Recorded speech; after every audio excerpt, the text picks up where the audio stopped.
Boa noite! Estamos começando mais um Direito da Gente, ao vivo dos estúdios da TV Campos de Minas. Eu sou Leidiane Gouveia e no programa de hoje nós vamos falar sobre tutela e curatela. Para isso, nós trouxemos como nosso convidado o doutor Eduardo Geraldo Azevedo, que é advogado aqui na comarca de São João del Rei. Boa noite, doutor Eduardo. Boa noite, doutora Lidiane. Boa noite, telespectadores. Bom, a tutela e a curatela, elas são dois institutos previstos no Código Civil Brasileiro, mas elas não são sinônimas e possuem pontos que convergem. Os dois institutos, cada um tem a sua finalidade específica e as peculiaridades que os diferenciam. Para isso é importante conhecer cada um deles, principalmente para quem é tutor ou curador. Bom, doutor Eduardo, vamos lá. Então, diga para nós o que é tutela e curatela. Bem, como você já disse, a tutela e curatela são dois institutos jurídicos que visam a proteção e assistência a pessoas distintas, que seria, no caso, a tutela direcionada ao menor, que se encontra fora do poder familiar. Uhum. E a curatela visa a proteção e assistência da pessoa maior, porém incapaz, que está incapacitada de exercer por sua livre vontade os atos da vida civil. Então, doutor Eduardo, quem que pode então ser tutelado e curatelado? Só para a gente entender melhor um pouco esse instituto. Na verdade, a questão da pessoa que vai receber a tutela ou a curatela, o curatelado ou o tutelado, a previsão do Código Civil fala que o tutelado, ele é a pessoa que não tem condições de se mostrar, praticar os atos da vida civil por sua livre e espontânea vontade. Seria as pessoas com reduzido discernimento ou uma deficiência mental reduzida que impossibilite a prática de certos hábitos, os viciados em tóxicos, os ébrios eventuais, os pródigos, as pessoas que geralmente não podem gerir seu patrimônio nem responder pelos seus atos civilmente falando. A curatela, ela se diferencia na questão da pessoa que é maior, porém incapaz, ou seja, a pessoa que não pode responder pelos seus atos da mesma forma. Qual é a pessoa que não pode fazer? São as pessoas maiores que possuem alguma alienação mental,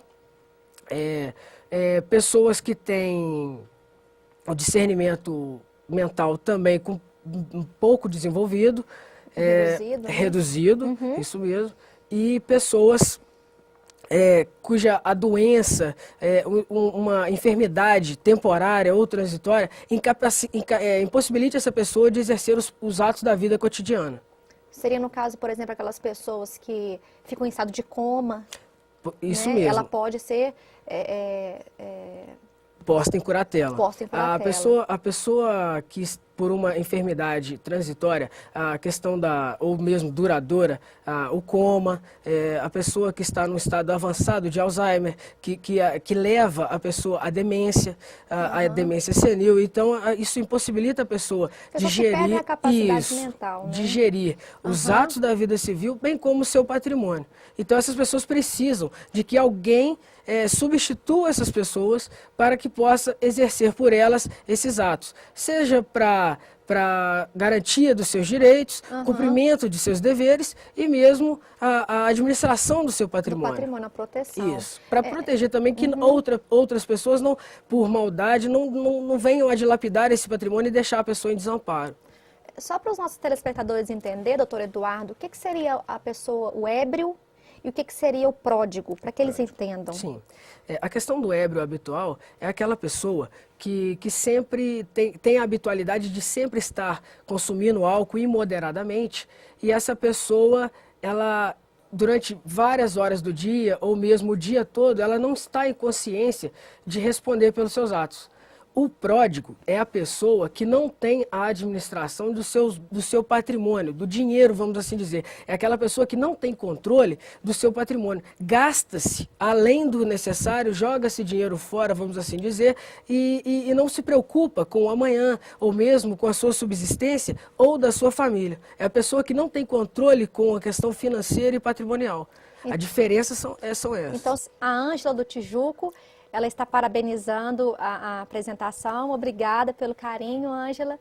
E ela diz o seguinte, doutor Eduardo, que a neta dela tem 15 anos, é deficiente, ela não tem o pé.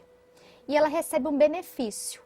Ela pode promover, no caso, a interdição, seria interdição de menor? No caso dela seria por colocação em tutela, né? Porque ela é menor, ela tem 15 anos. Precisaria se saber, dona Ângela, a questão é o seguinte, se essa deficiência dela é só física ou se essa deficiência é mental. Se a deficiência é física, ela pode requerer a colocação, a tutela, pode ser, a curatela, desculpa, pode ser até requerida pelo próprio deficiente. No caso específico dela, a menina me parece que tem 15 anos, 15 correto? anos, Então, ela é absolutamente incapaz para poder exercer esse direito, porque a menoridade, até os 16 anos, a pessoa tem que ser representada por alguém. No caso, se ela é avó, ela já deve ter a guarda, ou se já foi decretada a tutela, ela pode requerer, a avó pode requerer no lugar dela. E aí, nesse caso, vai ser levada em consideração a opinião dela se a deficiência é só física. Se a deficiência é mental, ela vai ter que pedir a tutela dessa menina, dessa neta, por ela ser uma deficiente mental. E aí vai ser feito o procedimento para analisar o grau da deficiência, o grau do discernimento dessa neta dela, nesse caso. Bom, nós temos aqui também a participação do José do Girassol. Ele diz o seguinte: o neto toma conta de um idoso que está com mal de Alzheimer há 7 anos. O idoso tinha muito dinheiro e esse dinheiro está desaparecendo, havendo muito gasto no decorrer. Tem como fiscalizar o gasto com ele? Existe. Tanto a tutela quanto a curatela, ela tem a previsão legal da prestação de contas. O tutor ou o curador, quando assume esse encargo, esse munus público, ele presta um compromisso de bom e fielmente cumprir isso, de administrar os bens do tutelado e curatelado e prestar contas desse patrimônio que ele está gerindo.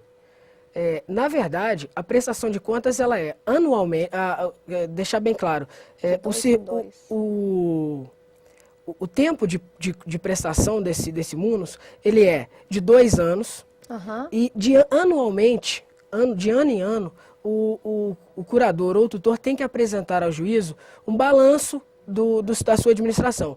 E no final dos 2 anos, ele tem que prestar as contas, que são as contas que vão ser julgadas para poder ver se houve uma boa administração daquele patrimônio. A fiscalização ela é feita pelo judiciário. Aí ela pode ser... Juntamente com o Ministério Público, Juntamente com o Ministério Público. E assim, ela não é só essa previsão de uma vez por ano ou ao final de 2 anos. Qualquer parte em qualquer tempo da curatela ou curatela, o juiz tem o poder de requerer essa prestação de contas. Agora, se há uma dilapidação do patrimônio, como ele está falando, e ele não sabe, ou às vezes ele não tem como descobrir de onde está sendo essa dilapidação, ele tem que repassar essa informação ao judiciário para que se solicite aí uma verificação do que está acontecendo com as contas e com o patrimônio. No caso, o Ministério Público, né? Isso. No caso, ele teria que promover isso junto ao Ministério Público para poder solicitar essa prestação de contas e verificação do patrimônio, o que está acontecendo com ele. Bom, nós estamos chegando ao fim de mais um programa. Eu gostaria de agradecer a participação dos telespectadores e gostaria também de agradecer a participação do doutor Eduardo. E queria, doutor Eduardo, que você fizesse as considerações finais para a gente. Sim. Antes de mais nada, eu queria agradecer também a oportunidade de estar aqui, comparecer para poder prestar essas informações. Não foram prestadas todas porque o assunto é amplo E assim, a princípio, o que eu queria demonstrar é que as pessoas não precisam ter medo do Instituto da Curatela e da Tutela. O encargo em si, ele gera responsabilidades, mas não é nada que vá prejudicar o tutor ou o curador que vai desempenhar bom e fielmente aquele trabalho. Ou seja, é uma atitude da pessoa que quer o bem do seu próximo. Ou seja, se você se dispõe a tutelar e curatelar um indivíduo que necessita desse apoio, isso não vai te gerar prejuízo se você for fazer isso de maneira correta, prestar as contas e fazer da maneira fiel. O problema vai vir se você tiver uma má fé e querer, por ganância, ambição, querer fazer uso daquele patrimônio em benefício próprio. Porque, na verdade, aquele patrimônio não é seu, é da pessoa, do tutelado e do curatelado. Você está ali apenas para administrar e fazer com que aquilo sirva bem àquela pessoa.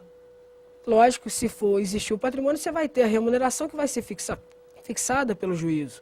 Então, assim, que não se tenha isso como um prejuízo, mas sim como um serviço prestado à sociedade e à pessoa do tutelado e curatelado como um todo. Você nunca sabe o dia de amanhã também, Pois né? um dia você pode estar numa situação, porque pode se envolver numa enfermidade que mesmo temporariamente vai te levar a um processo de interdição. Doutor Eduardo, deixe seu contato para nós.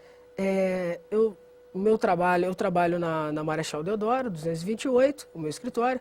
Os telefones de contato são 3372-1814 e o meu celular é 8841-9947.